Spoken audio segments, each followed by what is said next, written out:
Hey guys, welcome back. In the last lecture, we finished the rest of the discussion around the MAO calculations. Now, this lecture, we're going to look at the Flip Investor 70% rule right here, and you're going to see something like this here. Okay, now this is a worksheet that you can complete, and then you can print it out. If you push print, it's going to automatically print in a landscape format here that you can basically hand to a potential flip investor buyer. Okay, so this is set up for you to do that. Now, what you got to do here is you got to put in some of the information for your target property, right? So, the address, the square footage, rooms, baths, the lot size, the year it's built, okay? And then here are the comps that were pulled from your ARV exercise, okay? So these comps here are left out because we put a 0 there, so it doesn't come in. And then here are some of the stats on these comps, right? Now, then these here are the rehab estimates, okay? That's pulled from your rehab estimator. So it kind of lays it out how much work needs to be done. Now, if you present this with the photos, from your walkthrough and your quotes, maybe you walk through it with a contractor friend, as you present it to a potential buyer, it's going to be a lot more compelling, right? Because you're not just suggesting that, just randomly guessing at what that rehab cost might be. You actually did your homework and you're laying it out very clearly for this potential buyer, okay? So here, this number, right now it's just set to equal to the rehab estimate.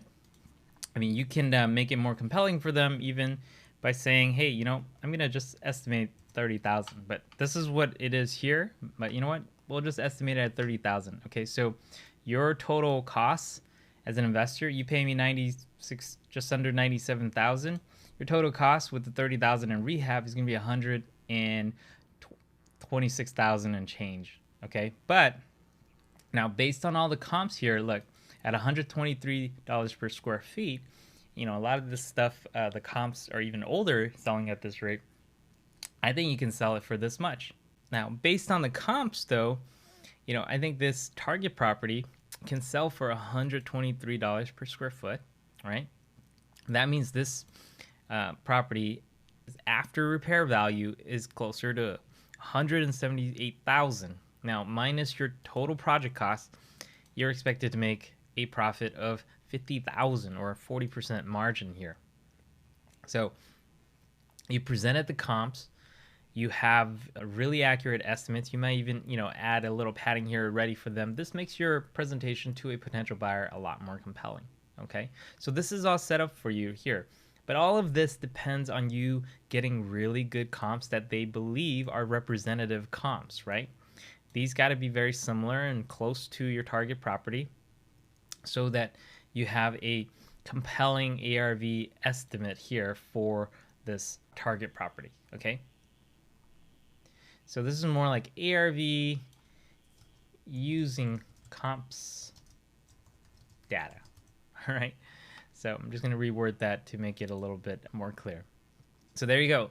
Now, on the other side, the flip investor using fixed costs, again, it's pretty much the same setup, but the rehab costs and also the total project costs are now based on the fixed cost estimate, right?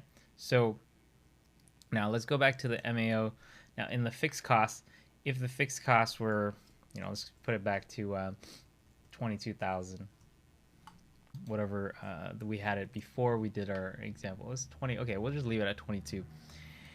Now in that example, it's saying, hey, look, it's going to cost you this much for rehab, and you can pay me this much. It's going to cost you this much in total rehab costs. Your gross profit margins are going to be this much, okay? And your ROI is going to be that much there. Now, in both, I don't really state their net profits because you don't know how long they're estimating to take. You don't want to assume they're going to take 3 months when maybe they could do it in 6 weeks. They're really experienced, right? So some rehabbers are not going to assume as much of a holding cost as others, right? But this one, you give them the gross profit margins immediately in their head, they're going to be able to know basically what they could do. Okay, so here, this again, it's the same thing. It'll print out as a sheet that you can take to a potential investor buyer.